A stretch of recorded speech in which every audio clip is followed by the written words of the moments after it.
Anybody in college or just getting up, in college? All right, everybody graduate who's glad to get it over with. Just get it over with, got your degrees, yes, just ran, right? So when I was in college, I had the superwoman complex. You know, where you just think you could do everything and then some and multitask while you're doing everything already, right? So this is kind of what was going on in college with me, and I'm sharing my story with y'all. And if you think you're fly, clap your hands. Y'all are all vain. I hope you all know you are all vain. That's okay. I'm okay with that. And that's the good thing, because to me, conceit is whack, but vanity means you just think you're fly. Conceit means you think you're better than everyone else. Vanity means, yo, have you seen me lately? Right? So it's all right to be vain. Because if it wasn't for vanity, I don't know where I'd be. I was achy and sleepless with migraines all week. Still, I continue to keep on going. Class from 8 to 2:30, BSU meeting at 3, dance practice at 4. At 5, I had to uphold my student senate presidency. Sorority meets at 9, study from 10 to 3, 7 a.m. My day just rewinds. Party, feet, sneaking a few combos or whatever new dude I was talking to. Yes, this is the marsala that makes up the stew of the average college student. I was no different in every organization. I was black and somehow in charge of the Latin American Student Union. Now, stress was like my best friend, and I thrived in confusion, ignoring the weight that increased on my shoulders by the tons. Mornings got harder.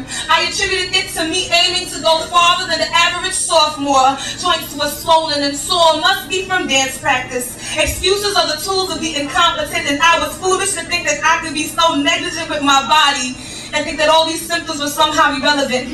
It got so bad one day that I walked with a limp, and no, I'm not a pimp, so yeah, something was wrong.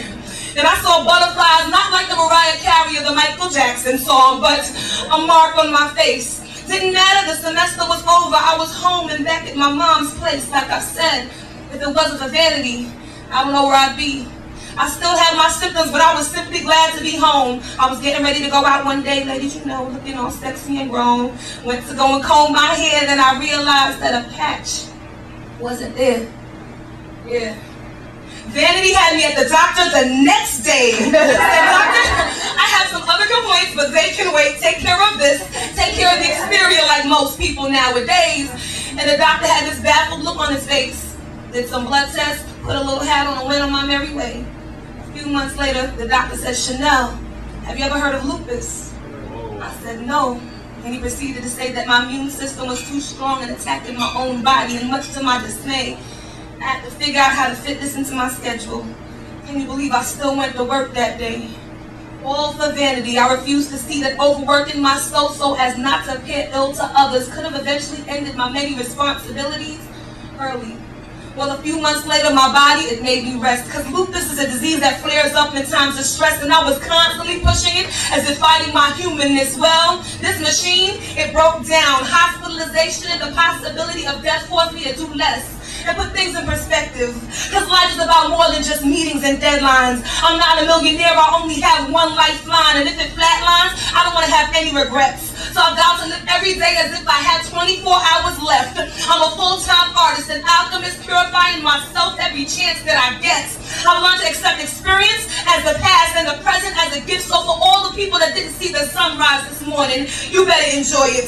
Value your health and love life. No matter how many miles you go, don't confuse neutral with drive. And know that sometimes you have to bare your teeth in order to finally be able to smile. So my vanity will sustain me. God help me, believe in me. Can't you see, lupus can't hold me. I'm gonna keep climbing walls like an ivy. Trying to stop me in vain like an IV. Tenacity flows through my bloodstream. I'm reaching my goals, no matter how hard it seems. Put God first, then myself, and then my family, because can't nobody love me if I don't love me.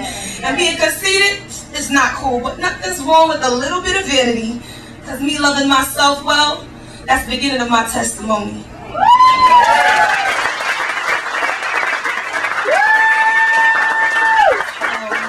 Before I continue, I'm an advocate for lupus awareness. It's a disease that primarily affects women, especially minorities. Of course, we never didn't get touched first, yeah. But it's something that happens a lot of times. We don't listen to our body. You know, as people, we just so used to keep going and going and don't listen to our body. And it's very important that you do so. And I do have a CD for sale. It's $10, but I also do have information on the disease itself. So just be careful with yourself. Make sure, value your health. It's beautiful.